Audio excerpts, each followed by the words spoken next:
Good morning. Morning మ్యాగజైన్‌కి స్వాగతం. ప్రముఖ దినపత్రికలో వస్తున్న వార్తలు వెనక జరుగుతున్న పరిణామాలు చూద్దాం. ఈనాడు చూస్తే 21 నెలల్లో 5.5 లక్షల ఇళ్ళు. కూటమి ప్రభుత్వం పేదల ఇళ్లకు ఇచ్చే ప్రాధాన్యానికి ఇదే నిదర్శనం. జగన్ 5 ఏళ్లలో కట్టింది 6 లక్షలే. కూటమి ప్రభుత్వం గృహ నిర్మాణాలకు ప్రాధాన్యం ఇస్తుంది. 21 నెలల్లో 5.5 లక్షల ఇళ్లను పూర్తి చేసి లబ్ధిదారులకు ఇవ్వడమే దీనికి నిదర్శనం. గత ప్రభుత్వం 5 ఏళ్లలో కేవలం 6 లక్షలు మాత్రం నిర్మించిందని ముఖ్యమంత్రి చంద్రబాబు పేర్కొన్నారు. 2029 నాటికి అర్హులైన ప్రతి ఒక్కరికి ఇల్లు కట్టిస్తామని స్పష్టం చేశారు. విశాఖలో ప్యాలెస్ కట్టుకున్న వ్యక్తి పేదల ఇళ్లపై మీనమేషాలు లెక్కించారని మాజీ సీఎం జగన్ ఎద్దేవా చేశారు. ఈయన ప్రతి మాటలో పచ్చి అబద్ధాలు తప్పించి నిజం మాట్లాడితే ఏమవుతుందని ఏమైనా ఫీల్ అవుతున్నారేమో అర్థం కాదు. 21 నెలల్లో 5.5 లక్షలు ఇల్లు ఏ కట్టారు? ఒక్క గజం స్థలమన్నా భూసేకరణ చేశారా? ఈ ఇళ్ళన్నీ ఏంటి? జగన్ ఇచ్చినటువంటి స్థలాలలో కట్టిన ఇళ్ళు. అది మన ఖాతాలో వేసుకోవడం ఒక ఎత్తు, అవతల వాళ్ళు ఏం చేయలేదని చెప్పడం మరొక ఎత్తు. ఇంకోటి టిడ్కో ఇళ్ళు 8 ఏళ్ల క్రితం ప్రారంభించినటువంటి వాటిని జగన్ 1 లక్ష పూర్తి చేస్తే, ఇప్పుడు 1 లక్ష పూర్తి చేస్తే, ఆ 1 లక్ష ఇళ్ళు ఇచ్చిన దానిలో మళ్ళీ అప్పట్లో ఏమన్నారు జగన్ ఇస్తున్నప్పుడు? అదేది సెంటున్నర ఇస్తుంటే అదొక సమాధి అన్నారు. ఇప్పుడు ఇచ్చింది 420 చదరపు అడుగులు, 380, 320, 330. అంటే మరి అవి ఎలా ఇచ్చినట్టు? నిరంతరం ఎదుటి వాళ్ళ మీద విషం చిమ్ముతా నేను గొప్పోడిని నమ్మండి అనేటటువంటి తరహా వ్యాఖ్యలు. ఇప్పుడు వాస్తవంగా మేము ఇల్లు ఇచ్చాం, పేదలకు అభివృద్ధి మాది ముఖ్యం అంటే అయిపోతుంది కదా. రాజధాని ప్రాంతంలో 60,000 ఇళ్ళు స్థలాలు ఇచ్చేసేసాడు జగన్, పీకేశారు అవన్నీ. మరి వాళ్ళందరూ అన్యాయం అయిపోయినట్టే కదా. టిడ్కో ఇళ్ళు ఇవాళకి కూడా మొన్ననే కదా చంద్రబాబు గారే కదా కొన్నిటికి డబ్బులు వెనక్కి ఇచ్చేయమని చెప్పింది, పూర్తిగా అన్నటువంటి వాటిది. మరి వాళ్ళందరికీ అన్యాయం చేసినట్టే. ఎదురోడు చేసిన క్రెడిట్ మనం లాక్కోవడం, ప్లస్ ఎదుటోడు ఏమీ చేయలేదని చెప్పడం, దాన్ని ఈనాడు జ్యోతి హైలైట్ చేయడం, ఇది విశేషం అనమాట. కాకపోతే జనగణన తొలి దశ రేపటి నుంచి మే 1 నుంచి 30 వరకు రాష్ట్రంలో గృహగణన, అదే నెల 11 నుంచి జూన్ 9 వరకు తెలంగాణలో. వ్యక్తిగత డేటా గోప్యతకు పూర్తి భద్రత, ఆర్టీఐ కింద కూడా వెల్లడించరు. ఈ సమాచారం ఆధారంగా ప్రభుత్వ పథకాలు ఇవ్వడం, తొలగించడం జరగదు. కులం వివరాలు 2వ దశలో సెన్సస్ కమిషనర్ మృత్యుంజయ్ కుమార్ నారాయణ వెల్లడించారన్నటువంటి వార్తని హైలైట్ చేశారు. ఇప్పుడు దేశంలో నక్సలిజం అంతం, మావోయిస్టుల కేంద్ర కమిటీని నిర్మూలించాం. లోక్సభలో హోంమంత్రి అమిత్ షా ప్రకటన, చర్చలతోనే సమస్యల పరిష్కారం అని వెల్లడి. ఆయుధాలు చేపట్టే యోచన తగదని హెచ్చరిక. కాంగ్రెస్ ప్రభుత్వాల వైఫల్యంపై తీవ్రస్థాయిలో ధ్వజం, ప్రసంగం అద్భుతం అంటూ ప్రధాని మోడీ ప్రశంస. దశాబ్దాలుగా వేళ్లూనుకున్న నక్సలిజం నుంచి దేశానికి విముక్తి కల్పించామని కేంద్ర హోంమంత్రి అమిత్ షా ప్రకటించారు. సాయుధ తీవ్రవాద ఉద్యమానికి మూలమైన మావోయిస్టు కేంద్ర కమిటీ నిర్మాణాన్ని దాదాపు విచ్ఛిన్నం చేశామని తెలిపారు. ఈ సమస్యను పరిష్కరించడంలో కాంగ్రెస్ పార్టీ విఫలమైందని ధ్వజమెత్తారు. వామపక్ష తీవ్రవాదం నుంచి దేశం విముక్తి చర్యలోని అంశం మీద సోమవారం లోక్సభలో జరిగిన చర్చకు సమాధానం ఇస్తూ అమిత్ షా ప్రసంగించారు. ఏడాది మార్చి 31 నాటికి దేశంలో నక్సలిజాన్ని నిర్మూలిస్తామని కేంద్రం ప్రకటిస్తూ వస్తున్న విషయం తెలిసిందే. ఈ గడువు సమీపించిన వేళ అమిత్ షా వ్యాఖ్యలు ప్రాధాన్యం సంతరించుకున్నాయి. నక్సలిజం సమూల నిర్మూలన మీద త్వరలోనే అధికారిక ప్రకటన వెలువరిస్తామని హోంమంత్రి తెలిపారన్నటువంటిది హైలైట్ చేశారు. కాబట్టి త్వరలో ఒప్పందం కుదుర్చుకోవాల్సిందే, లేకపోతే మీ విద్యుత్ కేంద్రాలు, చమురు క్షేత్రాలను సర్వనాశనం చేస్తాం. ఇరాన్కి ట్రంప్ గట్టి హెచ్చరిక. కర్గ్ దీవిని సులువుగా స్వాధీనం చేసుకోగలమని వ్యాఖ్య. శాంతి చర్చలపై తొలగని ప్రతిష్టంభన. అమెరికా ఇరాన్ చర్చలకు త్వరలోనే ఆతిథ్యం ఇస్తామన్న పాక్. ఆ ప్రణాళికలతో తమకు సంబంధం లేదన్న టెహ్రాన్. కువైట్ పై ఇరాన్ దాడిలో భారతీయుడు మృత్యువాత. పశ్చిమాసియాలో యుద్ధానికి ముగింపలికే శాంతి చర్చలపై ప్రతిష్టంభన కొనసాగుతుంది. అమెరికా ఇరాన్ చర్చలకు తాము త్వరలోనే ఆతిథ్యం ఇస్తామని తాజాగా పాకిస్తాన్ ప్రకటిస్తే, ఇరాన్ మాత్రం అసలు పాక్ మధ్యవర్తిత్వ ప్రణాళికలతో తమకు సంబంధం లేదని స్పష్టం చేసింది. ఇస్లామాబాద్ వేదికగా సౌదీ అరేబియా, ఈజిప్ట్, తుర్కియా విదేశాంగ మంత్రులు సోమవారం భేటీ కావాల్సి ఉన్న ఆ సమావేశం జరగకముందే వాళ్ళు స్వదేశాలకు పయనమవడం సైతం పలు అనుమానాలకు తావిస్తుంది. అమెరికా అధ్యక్షుడు ట్రంప్ కూడా ఇరాన్ మీద హెచ్చరికల స్వరాన్ని మరింత పెంచారు. త్వరగా ఒప్పందం కుదుర్చుకుని హార్ముజ్ జలసంధిని పూర్తిగా తెరవాలని ఆ దేశానికి సూచించారు. లేకపోతే ఇరాన్ ఇంధన కేంద్రాల మౌలిక సదుపాయాలను సర్వనాశనం చేస్తామని హెచ్చరించారు. కర్గ్ దీవిని ఆక్రమించుకుంటామన్న సంకేతాలు ఇచ్చారు. మరో భీకర దాడులతో పశ్చిమాసియా దద్దరిల్తూనే ఉంది. కువైట్ పై ఇరాన్ జరిపిన దాడిలో ఓ భారతీయుడు ప్రాణాలు కోల్పోయాడు. టోటల్గా 8కి పెరిగిన భారతీయుల మృతుల సంఖ్య అన్నటువంటిది హైలైట్ చేశారు. అయితే మృత్యుగంటికలు అక్కడే ఎందుకు? కారణాలు అందరికీ తెలిసినవి, పరిష్కారము కష్టమేం కాదు, కానీ కావాల్సిన చిత్తశుద్ధి అది లేకపోవడం రాష్ట్రంలోని 6 జిల్లాల ప్రమాద గంటికలు ముగిస్తుంది. నిండు ప్రాణాలకు శాపంగా మారుతోంది. రాష్ట్రంలోని పార్వతీపురం, మన్యం, డాక్టర్ అంబేద్కర్ కోనసీమ, కృష్ణా, ఏలూరు, బాపట్ల, నెల్లూరు జిల్లాలో రోడ్డు ప్రమాద మరణాలు విపరీతంగా పెరుగుతున్నాయి.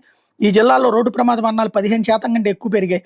2024తో పోలిస్తే 2025లో 0.3% మేర రోడ్డు ప్రమాదాలు తగ్గగా ప్రమాద మరణాలు మాత్రం 3.4% మేర పెరిగాయి అన్నటువంటి వార్తని హైలైట్ చేశారు. అయితే కాజా టోల్ ప్లాజాలో ఫీజుల తగ్గింపు, పొట్టిపాడు టోల్ ప్లాజా తొలగింపు నేటి అర్ధరాత్రి నుంచి అమలు. కోల్కతా చెన్నై హైవేపై గుంటూరు జిల్లా కాజా వద్ద ఉన్న టోల్ ప్లాజాలో మంగళవారం అర్ధరాత్రి తర్వాత ఫీజులు తగ్గనున్నాయి. కాజా నుంచి చెనౌటిపల్లి వరకు నిర్మించిన బైపాస్ పూర్తి స్థాయిలో అందుబాటులోకి రావడంతో ఈ టోల్ ప్లాజాలో ఫీజులు తగ్గిస్తున్నారు. బైపాస్లో వెంకటపాలెం వద్ద ఉన్న టోల్ ప్లాజాకి కాజా టోల్ ప్లాజాకి మధ్య దూరం 15 కిలోమీటర్లు మాత్రమే ఉందన్నటువంటిది హైలైట్ చేశారు. కాకపోతే జనగణన తొలి దశ రేపటి నుంచి వ్యక్తిగత డేటా గోప్యతకు పూర్తి భద్రత, కులం వివరాలు రెండో దశలో సేకరణ, సెన్సస్ కమిషనర్ మృత్యుంజయ్ కుమార్ నారాయణ వెల్లడి. జనగణన మహాయజ్ఞంలో తొలి భాగమైన గృహగణన బుధవారం దేశవ్యాప్తంగా ప్రారంభం కాబోతుంది. ఇందుకు సంబంధించిన వివరాలు register general of India census commissioner Mrityunjay Kumar Narayana సోమవారం ఇక్కడ జాతీయ మీడియా సెంటర్లో జరిగిన విలేకరుల సమావేశంలో వెల్లడించారు. దేశ చరిత్రలో 1872లో మొదలైన తొలి జనగణనతో కలుపుకుంటే ఇప్పుడు చేపట్టబోయేది 16వది, స్వతంత్ర భారతదేశంలో 8వది. తొలిసారి డిజిటల్ రూపంలో వివరాలు సేకరిస్తున్నారు అన్నటువంటిది హైలైట్ చేశారు. రాష్ట్రాలకు కిరోసిన్ కేటాయింపు, గ్యాస్ పెట్రోల్ కొరతతో కేంద్ర నిర్ణయం, వంట గ్యాస్ సమస్య తగ్గించే లక్ష్యంతో ప్రజా పంపిణీ వ్యవస్థ ద్వారా రాష్ట్రాలకు సుపీరియర్ కిరోసిన్ పంపిణీ కేంద్ర ప్రభుత్వం చర్యలు ప్రారంభించింది. ఈ మేరకు తాత్కాలిక ప్రాతిపదికన రాష్ట్రాలకు కిరోసిన్ కేటాయించింది. గతంలో కిరోసిన్ రహిత రాష్ట్రాలుగా ప్రకటించిన 21 రాష్ట్రాలు కేంద్రపాలిత ప్రాంతాలను దీన్ని అందుబాటులోకి తీసుకురానున్నట్టు పేర్కొంది. ఈ మేరకు చమురు మంత్రిత్వ శాఖ గెజిట్ నోటిఫికేషన్ విడుదల చేసింది. కేవలం వంట దీపాలు వెలిగించడం కోసమే షరతులకు లోబడి పంపిణీ చేస్తున్నట్టు కేంద్రం తెలిపింది. దీంతో పాటు లైసెన్స్ పొందిన సర్వీస్ స్టేషన్లో 5,000 లీటర్ల వరకు కిరోసిన్ నిల్వ చేసుకునేందుకు వెసులుబాటు కల్పించింది. 60 రోజుల పాటు లేదా తదుపరి ఉత్తర్వులు వచ్చే వరకు ఈ ఆదేశాలు అమల్లో ఉంటాయని తెలిపింది. హార్ముజ్ జలసంధితో చమురు రవాణాకు అంతరాయం కారణంగా దేశంలో గ్యాస్ కొరత ఏర్పడినటువంటి నేపథ్యంలో ఈ నిర్ణయం తీసుకున్నది అన్నటువంటిది హైలైట్ చేశారు. లేకపోతే సాక్షి వచ్చేటప్పటికి పోర్టు పూర్తయ్యే వరకు పోరాటం, నౌపడాలో కదం దొక్కిన వైఎస్ఆర్సీపీ శ్రేణుల ప్రతిన, పోర్టుకు వెళ్లనీయకుండా అడ్డుకున్న పోలీసులు, ఆంక్షలను దాటుకుని కార్యక్రమాన్ని విజయవంతం చేసిన శ్రేణు నేతలు. వైఎస్ జగన్ హయాంలోని మూలపేట ప్రాజెక్టు కీలక సంక్లిష్ట పనులు పూర్తి, 2 ఏళ్ళు అవుతున్న ప్రాజెక్టును పట్టించుకొని చంద్రబాబు ప్రభుత్వం, పనులు చేయకపోయిన క్రెడిట్ చోరీకి బాబు తాహా. నౌపడ బహిరంగ సభలో తూర్పారబట్టిన వైఎస్ఆర్సీపీ నాయకులు. మన మూలపేట పోర్టుకు పోదాం పదండి విజయవంతం, పెద్ద ఎత్తున పాల్గొన్న ప్రజలు వైఎస్ఆర్సీపీ శ్రేణులు అన్నటువంటిది హైలైట్ చేశారు. లేకపోతే తేల్చకుంటే సర్వనాశనమే, ఇరాన్ త్వరగా ఒప్పందం కుదుర్చుకోవాలి, లేదంటే చమురు క్షేత్రాలు మొదలు విద్యుత్ వ్యవస్థల దాకా అన్నింటినీ పేల్చేస్తాం, కర్గ ద్వీపాన్ని స్వాధీనం చేసుకుంటాం ట్రంప్ అల్టిమేటం. ఇరాన్ ప్రతిదాడులు, కువైట్లోని విద్యుత్ ప్లాంట్లపై దాడి, ఇజ్రాయెల్ ఆయిల్ రిఫైనరీ పైన క్షిపణి దాడి అన్నటువంటిది హైలైట్ చేశారు. దేవుడి భూముల్ని దోచి పెడతారా? చంద్రబాబు ప్రభుత్వ నిర్ణయాలపై ధ్వజమెత్తిన కూటమి పార్టీ బీజేపీ. క్రమబద్ధీకరణతో ఆక్రమణదారులకి భూములు కట్టబెట్టేస్తారు, వీటిపై సర్వే చేసి ఆ భూములు తిరిగి ఆలయాలకు అప్పగించాల్సిందే. పట్టణ ప్రాంతాల్లోని భూములు దీర్ఘకాలిక లీజులకు ఎలా ఇస్తారు? ఆలయాల భూములు దారి మళ్లించి దోచిపెట్టాలనే ధోరణి తప్పు, హిందూ ఆలయాల రక్షణకు ప్రమాదకరం, తీవ్ర నష్టం. ఈ విధానాలు హిందూ సమాజాన్ని తీవ్రంగా బాధిస్తున్నాయి. హిందూ సమాజం కోర్టులకు వెళ్ళి స్టే తెచ్చుకోవాల్సిన దుస్థితి, నిర్ణయాలను వెంటనే నిలిపేయాలని బీజేపీ డిమాండ్. ఇది కూటమి పార్టీ అయినటువంటి బీజేపీ నిలదీస్తోంది. ఇప్పుడు విశేషం ఏంటంటే ఎవరి సొత్తు ఎవరు దానం చేస్తున్నారు? ఇదే కనుక జగన్ చేస్తుంటే అతను క్రిస్టియన్ కాబట్టి ఆ దేవాదాయ శాఖ భూములన్నిటి అప్పనంగా ఇచ్చేస్తున్నారు అనేవాళ్ళు. అదే వీళ్ళు వచ్చేటప్పటికి ఇప్పుడు జగను దాదాపు 30 లక్షల మందికి ఇళ్ల పట్టాలు ఇచ్చినప్పుడు కూడా దేవాదాయ శాఖ భూములు లాక్కోలేదు, అతను కొన్నాడు కొత్తగా. నువ్వు పట్టాలు ఇవ్వదలుచుకుంటే కొత్తగా కొని, అంతేగాని దేవాలయ భూముల్ని పట్టాల కింద ఇచ్చేస్తాను పర్మనెంట్ పట్టాల కింద అంటే. అట్లాగే దేవాలయ భూములు తీసుకెళ్లి ప్రైవేట్ వాడికి ఇప్పుడు ఇదివరకు కనుక కాలేజీలకి వాటికని ఇచ్చేసేసి ఆ పేరుతో వాళ్ళు ఇప్పటికీ దోచేసుకుంటున్నారు, వాడేసుకుంటున్నారు కోట్ల విలువ. అట్లా ప్రైవేట్ వాళ్ళకి ఇచ్చి పారేస్తారు 1.5 ఎకరాలు. అదేదో గొప్పగా చెప్తున్నారు అనమాట, దేవుడి ఆస్తిని అప్పనంగా ఇచ్చేసాడు. మొన్న విజయవాడలో గనక ఏది ఎగ్జిబిషన్ గ్రౌండ్ కని ఇచ్చినట్టు అట్లాగా దోచి పెట్టడానికి గొప్పగా చెప్పుకుంటున్నటువంటి వేళ దాన్ని నిలదీసింది భారతీయ జనతా పార్టీ. ఆ పేరుతో పెద్దలకి దోచి పెట్టడాన్ని ప్రశ్నించింది. లేకపోతే బాబు హోంకరింపులు అంటూ రాష్ట్రంలో 21 నెలల్లో ఒక్కింటికి స్లాబ్ వేయించి చంద్రబాబు సర్కార్. 2019-24 మధ్య జగన్ హయాంలో 2.6 లక్షల టిడ్కో ఇళ్లలో 1,77,546 పూర్తి. ఇది నిజమేనని శాసనసభలో అంగీకరించిన మున్సిపల్ శాఖ మంత్రి నారాయణ. మిగిలిన ఇళ్ల పనులు 80% పైగా పూర్తి చేసిన వైఎస్ జగన్ ప్రభుత్వం 2024లోనే దాదాపు 1,00,000 ఇళ్లు లబ్ధిదారులకు పంపిణీ. గత ప్రభుత్వంలో పూర్తయిన ఇళ్లకు రంగులు వేసి క్రెడిట్ చోరీకి బాబు యత్నం. జగన్ ప్రభుత్వం ఇచ్చిన పట్టాలని తిరిగి పంపిణీ. పట్టాలపై 1920లో నిర్మించిన ఇళ్లని స్పష్టంగా ముద్రించిన బాబు గప్పాలు అన్నటువంటి వార్తని హైలైట్ చేశారు. లేకపోతే కరడుగట్టిన నక్సలిజం అంతమైంది. తెలంగాణ ఛత్తీస్గఢ్ సరిహద్దులో 21 రోజుల బేకర పోరు, 45 డిగ్రీల ఎండలో రోజుకి 300 ml నీళ్లు తాగి జవాన్లు పోరాడారు. తెలంగాణలో నక్సల్ శూన్యం, సల్వాజుడును రద్దు చేసిన జస్టిస్ సుదర్శన్ రెడ్డికి కాంగ్రెస్ పట్టం. నక్సల్ సానుభూతి పాటు గద్దర్తో రాహుల్ చట్టాపట్టా. లోక్సభలో కేంద్ర హోంమంత్రి అమిత్ షా. దశాబ్దాల పాటు దేశాన్ని ముఖ్యంగా తెలుగు రాష్ట్రాలు వణికించిన వామపక్ష తీవ్రవాద నక్సలిజం దాదాపు అంతమైంది. తెలంగాణ ఛత్తీస్గఢ్ సరిహద్దులో కేంద్ర బలగాలు చేపట్టిన చారిత్రాత్మక ఆపరేషన్ బ్లాక్ ఫారెస్ట్ విజయవంతమైంది. దేశవ్యాప్తంగా నక్సలిజాన్ని పారదోలేందుకు భద్రతా బలగాలు చేసిన త్యాగాలు ఎప్పటికీ మరవలేం అన్నటువంటి వార్తని హైలైట్ చేశారు. ఇవత లొంగిపోయిన మావోయిస్టు చెల్లూరి. మరో 8 మంది సభ్యులతో సహా డీజీపీ ఎదుటి లొంగుబాటు. మావోయిస్టుల లొంగుబాటుకి నేడుతో ముగిసిన కేంద్ర డెడ్లైన్. మావోయిస్టు పార్టీ చరిత్ర ముగిసింది. డీజీపీ హరీష్ కుమార్ గుప్తా వ్యాఖ్య అన్నటువంటిది హైలైట్ చేశారు. లేకపోతే ఏ పార్టీతోనూ పొత్తు పెట్టుకో, మిమ్మల్ని వేరే పార్టీ జెండా మోయనివ్వను, కార్యకర్తలకు టీవీకే పార్టీ అధినేత విజయ్ స్పష్టీకరణ, 2 నియోజకవర్గాల్లో నామినేషన్లు దాఖలన్నటువంటిది హైలైట్ చేశారు. ఇకపోతే లొంగిపోయిన మావోయిస్టు చెల్లూరి అంటూ మావోయిస్టు చరిత్ర ఏదైతే మావోయిస్టు పార్టీ కేంద్ర కమిటీ సభ్యుడు ఏఓబి ప్రత్యేక జోనల్ కమిటీ కార్యదర్శి చెల్లూరు నారాయణరావు అలియాస్ సురేష్ పోలీసుల ముందు లొంగిపోయారు. మావోయిస్టు లొంగుబాటు కేంద్రం డెడ్లైన్ మంగళవారంతో ముగిన నేపథ్యంలో చెల్లూరి సహా మరో 8 మంది మావోయిస్టు పార్టీ సభ్యులు డీజీపీ హరీష్ కుమార్ గుప్తా ఎదురు సోమవారం లొంగిపోయారు. శ్రీకాకుళం జిల్లా వజ్రపుకొత్తూరు మండలం పెదవంకకు చెందినటువంటి చెల్లూరి దాదాపు 4 దశాబ్దాలుగా పీపుల్స్ వారు 6 మావోయిస్టు పార్టీలో ఉన్నారు. నాటి అరకు ఎమ్మెల్యే కెడారి సర్వేశ్వరరావు, మాజీ ఎమ్మెల్యే సిబేరి సోమేశ్వరరావు హత్యలతో పాటు పలు దాడులు వెనక చెల్లూరి హస్తం ఉంది. లొంగుబాటు సందర్భంగా చెల్లూరు నారాయణరావు మాట్లాడుతూ మారుతున్న కాలానికి అనుగుణంగా మారడంలో మావోయిస్టు పార్టీ పూర్తిగా వైఫల్యం చెందిందన్నారు. మావోయిస్టు పార్టీ కథ ముగిసినట్టేనన్నారు. పార్టీ నిర్ణయాల మేరకు హత్యలు దాడులు పాల్గొనడం తన తప్పిదమేనని అంగీకరించారు. డీజీపీ మాట్లాడుతూ ఆంధ్రప్రదేశ్లో మావోయిస్టు పార్టీ కనుమరుగైందని ప్రకటించారు. కేంద్రం విధించిన డెడ్లైన్ కంటే ఒకరోజు ముందే రాష్ట్రంలో మావోయిస్టు పార్టీ చరిత్ర ముగిసిపోయిందన్నారు అన్నటువంటిది హైలైట్ చేశారు. ఇప్పుడు తోలి ఒలిచేస్తా లంకొడక అంటూ దళిత ఉద్యోగిపై పిఠాపురం మున్సిపల్ కమిషనర్ బూతు పురాణం, ఓ దళిత శానిటరీ ఉద్యోగిపై కాకినాడ జిల్లా పిఠాపురం మున్సిపల్ కమిషనర్ నామా కనకారావు బూతులతో రెచ్చిపోయారు. తాము చెప్పిన పని చేయలేదంటూ ఫోన్లో తెట్ల దండకం అందుకున్నారు. తాను చెప్పిన పని గంటలో చేయకపోతే తోలు ఒలిచేస్తానంటూ వార్నింగ్ ఇచ్చారు. రాయడానికి వీలు లేని పదాలతో ఆ ఉద్యోగిని కమిషనర్ తిట్టిన ఆడియో సామాజిక మాధ్యమాల్లో వైరల్గా మారింది. పిఠాపురంలో ఇటీవల ఏర్పాటు చేసిన ఒక వాలీబాల్ కోర్టులో మట్టిని తొలగించలేదంటూ స్థానిక నాయకుడు ఒకరు మున్సిపల్ కమిషనర్ కనకారావుకు ఫిర్యాదు చేశారు. పిఠాపురం రథాలపేట సచివాలయ పరిధిలో పనిచేస్తున్న సుధీర్ అనే దళిత శానిటరీ ఉద్యోగితో కమిషనర్ వద్ద నుంచి ఆ నాయకుడు ఫోన్లో మాట్లాడారు. తమ ఇంటి ఎదురుగా వాలీబాల్ కోర్టులో మట్టి ఎందుకు తొలగించలేదని ప్రశ్నించారు. ఆ పనిని శానిటరీ ఇన్స్పెక్టర్ చూస్తున్నారు, ఆయనకి చెప్పి చేస్తానని బాధిత ఉద్యోగి సుధీర్ చెప్తుండగానే సార్ మాట్లాడతారంటూ ఆ నాయకుడు కమిషనర్కి ఫోన్ ఇచ్చారు. ఫోన్ అందుకొని కమిషనర్ ఏం చెప్పాలి, శానిటరీ ఇన్స్పెక్టర్ నీకు వార్డులో నుంచి డబ్బులు తీసుకుని రమ్మని చెప్పాలా, లేదంటే డాష్ డాష్ ఎల్లంటారా అని చెప్పాలా, ఇప్పటి వరకు మీరంతా కలిసి చేసిన దందాగిరి చాలదు అంటారా, ఎదవా మండపేట నాశనం చేసి వచ్చో మళ్ళీ ఈ దరిద్రాన్ని కూడా నాశనం చేస్తావా, లఫూట్ నాయాలా అతను చెప్తే నేను చెప్పినట్టే అని మస్తర్లకు వచ్చినప్పుడు చెప్పాను. అందరితో నేను మో డాష్ గూ డాష్ వాళ్ళంటే నా నోరు కూడా నొప్పేస్తుంది కదా, మీ అమ్మలాగే మా అమ్మ కూడా నన్ను అన్నది కదా, మీ ఊరు ఎలా ఉంది, మీ ఊరు ర్యాంకింగ్లో వెళ్తుంది, నా ఊరు వెళ్ళలేదు, పెంట తింటున్నావా ఇంకేమైనా తింటున్నావా లం కొడక, మండపేట నుంచి నువ్వు పనికిరావనే కదా వాడు గెంటేశాడు రంగారావు, అవునా కాదా, మరి ఇక్కడ రాజకీయాలు దేం డాష్ నావా, లా డాష్ అంటే లఫూట్ అనుకుంటా, ఒక గంటలో అది క్లీన్ కాలేదనుకో తోలు ఒలిచేస్తానని తీవ్ర పద్యాల బూతులతో దుర్భాషలాడారు.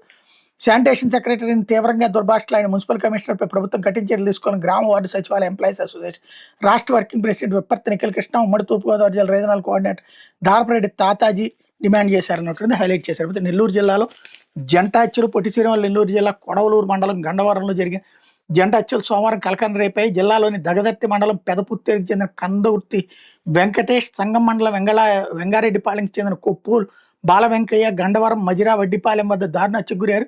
వీళ్ళిద్దరూ వరిగడ్డి కట్టే యంత్రాన్ని తీసుకుని ఆదివారం నడ్డిపాలెం సమీపంలోని పొలాల్లోకి వచ్చారు. యంత్రానికి డీజిల్ అయిపోవడంతో సాయంత్రం ఇద్దరు కలిసి బైక్ పై వచ్చి డీజిల్ తీసుకుని పొలాల్లోకి వెళ్ళారు. రాత్రి ఇద్దరు ఇంటికి రాలేదు. దీంతో వెంకటేష్ కుటుంబ సభ్యులకు అనుమానం వచ్చి సోమవారం ఇద్దరు పనికి వెళ్ళిన పొలాల వైపు వెతుక్కుంటూ వస్తుండగా వడ్డిపాలెం వద్ద రోడ్డు పక్కనే తీవ్ర గాయాలతో మృతి చెందున్నారు. దీంతో వాళ్ళు పోలీసులు సమాచారం అందించారు. జిల్లా SP Ajitha Vejendla, ASP Soujanya, Nellore rural DSP G Srinivasa Rao ఘటనాస్థానానికి వచ్చి హత్య జరిగిన ప్రాంతాన్ని పరిశీలించారన్నటువంటిది హైలైట్ చేశారు. అయితే డబ్బులు డిమాండ్తోనే దారుణ హత్య, రిలేషన్షిప్ పేరుతో డబ్బులు డిమాండ్ చేస్తూ వేధిస్తుండడం వల్లే మౌనికను నిందితుడు చింతాడు రవీంద్ర హత్య చేసినట్టు south ACP Y Srinivasarao, Gajuwaka CI Parthasarathi వెల్లడించారు. విజయనగరం జిల్లా రాజాం ప్రాంతానికి చెందిన చింతాడు రవీంద్ర విశాఖలోని ఇండియన్ నేవీలోని ఐఎన్ఎస్ డేగాలో పెట్టి ఆఫీసర్గా ఉద్యోగం చేస్తూ పాత గాజువాక ఎల్వీ నగర్లోని కీర్తి ఎన్క్లేవ్లో ఉంటున్నాడు. రవీంద్రకు విజయనగరం జిల్లాకు చెందిన శ్రీలక్ష్మితో ఏడాది క్రితం వివాహమైంది. మరో తాడిచెట్లపాలెంలోని సంజయ్ కాలనీ వన్కి చెందినటువంటి పోలిపల్లి మౌనిక ఓ ప్రైవేట్ బ్యాంకులో ఉద్యోగం చేస్తూ ఈవెంట్ల నిర్వహణకు వెళ్తుంది. ఆమె తండ్రి వేణుగోపాల్ ప్రైవేట్ ఉద్యోగి. మౌనిక రవీంద్ర మధ్య మింగిల్ డేటింగ్ యాప్ ద్వారా 2021లో పరిచయం ఏర్పడింది. ఇది రిలేషన్షిప్కి దారితీసింది. పెళ్లి తర్వాత కూడా నిందితుడు మౌనికతో రిలేషన్షిప్ కొనసాగిస్తున్నాడు. రవీంద్రకు పెళ్ళైన విషయం తెలిసిన తర్వాత ఇద్దరి మధ్య గొడవలు మొదలయ్యాయి. ఈ నేపథ్యంలో డబ్బు కోసం రిలేషన్షిప్ విషయాన్ని నిందితుడి భార్యకు చెప్తానంటూ మౌనిక వేధించడం మొదలుపెట్టింది. మౌనికకు రవీంద్ర నగదిస్తున్నప్పటికీ ఇంకా కావాలని ఆమె డిమాండ్ చేసినట్టు సమాచారం. ఇద్దరికి సంబంధించిన వీడియోలను రవీంద్ర భార్య శ్రీలక్ష్మికి షేర్ చేయడంతో పాటు ఇంకా రకరకాలుగా ఒత్తిడి పెంచింది. దీంతో మౌనికను హత్య చేయాలని రవీంద్ర నిర్ణయించుకున్నాడు. ఈ నేపథ్యంలో భార్య పుట్టింటికి వెళ్ళిపోవడంతో మౌనికను అడ్డు తొలగించుకునేందుకు రవీంద్ర స్కెచ్ చేశాడు. ఇన్స్టామార్ట్ ద్వారా కత్తి కొనుగోలు చేశాడు. స్థానికంగా కొన్ని కవర్లు కొన్నాడు. ఇక ఆదివారం మధ్యాహ్నం మౌనికను తన ఇంటికి పిలిచాడు. 12:30 గంటల సమయంలో ముక్కు నోరు మూసి ఆమెను హత్య చేశాడు. ఆ తర్వాత ఆమె తల, చేతులు, కాళ్ళు ముక్కలుగా కోసాడు. రక్తపు మరకలు లేకుండా శరీర భాగాలను బాత్రూంలో శుభ్రంగా కడిగి కవర్లో ప్యాక్ చేసాడు. తలా చేతి భాగాలను గోను సంచిలో, ఇతర భాగాలను క్లాత్ సూట్ కేసులో పెట్టాడు. కొన్ని ఫ్రిడ్జ్లో పెట్టాడు. అనంతరం అడవరం రోడ్లోని దారవాలయం వద్ద నిర్జన ప్రదేశానికి కారులో వెళ్ళి తలా చేతి భాగాలను పెట్రోల్ బస్సు తగలబెట్టాడు. ఆ తర్వాత తన స్నేహితుడికి ఫోన్ చేసి మౌనికి నచ్చి చేసినట్టుగా చెప్పాడు. వెంటనే పోలీసులు లొంగిపోవాలని అతను సూచించడంతో పోలీస్ స్టేషన్కి వెళ్ళి రవీంద్ర లొంగిపోయాడు. హెచ్పై గాజువాక పోలీసులు వివిధ కోణాలు దర్యాప్తు చేస్తున్నారు అన్నటువంటి వార్తని హైలైట్ చేశారు. ఇకపోతే ఆంధ్రజ్యోతి నక్సల్స్ ముక్త భారత్, నక్సల్స్ శాఖ ముగిసింది అన్నటువంటి వార్తని హైలైట్ చేశారు. లేకపోతే పేదింటి పండగ రాష్ట్ర వ్యాప్తంగా 2.5 లక్షల ఇళ్ల పంపిణీ 2029 నాటి పేదలందరికీ ఇళ్లు. సీఎం పేదల కంట్లో సంతోషమైన సంకల్పం. కూటమి వచ్చాక రెండోసారి ఇళ్ల పంపిణీ 2 విడతల్లో కలిపి 5 లక్షల పైన. జగన్ 5 ఏళ్లలో ఇచ్చింది 6 లక్షలే అన్నటువంటిది ఇక్కడ హైలైట్ చేశారు. లేకపోతే సొంతింటి సంబరం, టిట్కో ఇళ్ల గృహప్రవేశాలతో రాష్ట్రం అంతటా ఉత్సాహ వాతావరణం. కొత్త వస్త్రాలు, స్వీట్లు అందించి పేద లబ్ధిదారులకు చేతికి తాళాలు. మంత్రులు, ఎమ్మెల్యేల చేతుల మీదుగా కార్యక్రమం అన్నటువంటిది హైలైట్ చేశారు. లేకపోతే వైసీపీది దింపుడు కళ్యాణ్ ఆశ, ప్రభుత్వ వ్యతిరేకత కోసం చూస్తుంది, అది జరగదు. సీఎం ఎన్నికలప్పుడు నాయకులు వెతకడం ఇక్కడ ఉండదు, 30 ఏళ్ళు స్థిరంగా ఉండే నాయకత్వాన్ని తయారు చేస్తాం, కార్యకర్తలను కాచుకుంటాం 2 రోజుల్లో రాష్ట్ర కమిటీలు అంటూ బాబు స్టేట్మెంట్ హైలైట్ చేశారు. లేకపోతే ఇరాన్ ఒప్పందానికి రాకుంటే కార్గ్ పేల్చేస్తాం, చౌరుబావులు విద్యుత్ కేంద్రాలను కూడా అమెరికా అధ్యక్షుడు డొనాల్డ్ ట్రంప్ హెచ్చరిక. అండగా నిలిచిన ప్రజలకు ముస్తబా కృతజ్ఞతలు. పాక్ మధ్యవర్తిత్వానికి ఒప్పుకోం. ఇరాన్ భారజాల కేంద్రం ధ్వంసం, తిరిగి వినియోగంలోకి తెచ్చే అవకాశాలు లేవు. అంతర్జాతీయ అణు ఇంధన సంస్థ వెల్లడి. శుద్ధి చేసిన యురేనియం నిల్వ అక్కడే. ఇరాన్ కనుక తమతో త్వరగా ఒప్పందం కుదుర్చుకుని హార్ముజ్ జలసంధిని తెరవకపోతే ఆ దేశానికి అత్యంత కీలకమైన కార్గ్ దీవిని చౌరుబావులను ఇరాన్ విద్యుత్ ఉత్పత్తి కేంద్రాలు పేల్చేస్తాం, సర్వనాశనం చేస్తాం అమెరికా అధ్యక్షుడు ట్రంప్ సోమవారం హెచ్చరించారు. ఈ మేరకు తన సొంత సోషల్ మీడియా ట్రూత్ సోషల్ ఆయన పోస్ట్ పెట్టారు. ఇరాన్లో మా సైనిక చర్య ముగించడానికి ఒక కొత్త, మరింత హేతుబద్ధమైన ప్రభుత్వంతో అమెరికా చర్చలు జరుపుతోంది. ఈ చర్చలో గొప్ప పురోగతి కనిపిస్తోంది. ఒకవేళ ఏదైనా కారణం చేత ఒప్పందం త్వరలో కుదరబోతే వాణిజ్య కార్యకలాపాల నిమిత్తం హార్ముజ్ జలసంధిని తక్షణం తెచ్చుకోకపోతే మేము ఇంతవరకు తాకని వాళ్ళని విద్యుతోత్పత్తి కేంద్రాలని, చమురుబావుల్ని, కార్గ్ని ధ్వంసం చేస్తామన్నటువంటిది హైలైట్ చేశారు. క్షీణిస్తున్న సంతానోత్పత్తి, ఆధునిక జీవనశైలి, ఆలస్యంగా పెళ్లి చేసుకోవడం, మానసిక ఒత్తిడి, వాతావరణ కాలుష్యం, పోషకాహార లోపం కారణాలు ఏమైతే రాష్ట్రంలో సంతానోత్పత్తి రేటు గణనీయంగా క్షీణిస్తుంది. ఒకవైపు పిల్లల్ని అనేవారు తగ్గిపోతున్న, మరొక కొందరు ఒక్కరితోనే సరిపెట్టుకున్నారు. ఫలితంగా రాష్ట్రంలో సంతానోత్పత్తి రేటు 1.5 పడిపోయింది. పరిస్థితి ఇలాగే కొనసాగుతూ 2035 నాటికి ఇది మరింత దిగజారి 1% కంటే తక్కువకు చేరుతుంది అన్నటువంటి హైలైట్ చేశారు. అయితే ప్రాజెక్టులో ఇంజనీర్లు ఏరి 1523 పోస్టులు ఖాళీ, 250 భర్తీకి అనుమతి.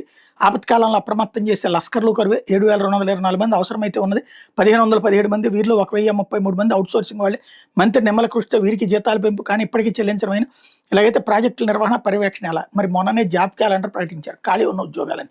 ఇప్పుడు జ్యోతి రాస్తోంది 1523 పోస్టులు ఖాళీ ఉన్నాయి, 250 భర్తీ చేస్తున్నారు. మరి 1250 ఇవ్వచ్చు కదా, ఎందుకు ఇవ్వట్లేదు? అదే ఇక్కడ విచిత్రం. లేకపోతే రాష్ట్రంలో జనగణన ఏప్రిల్ 16 నుంచి అన్నటువంటి ఇక్కడ హైలైట్ చేశారు. లేకపోతే విజయ్ ఆస్తులు 603 కోట్లు, స్టాలిన్ ఆస్తులు 7.63 కోట్లు అఫిడవిట్లో చెప్పుకొచ్చారు అన్నటువంటి వార్తని హైలైట్ చేశారు.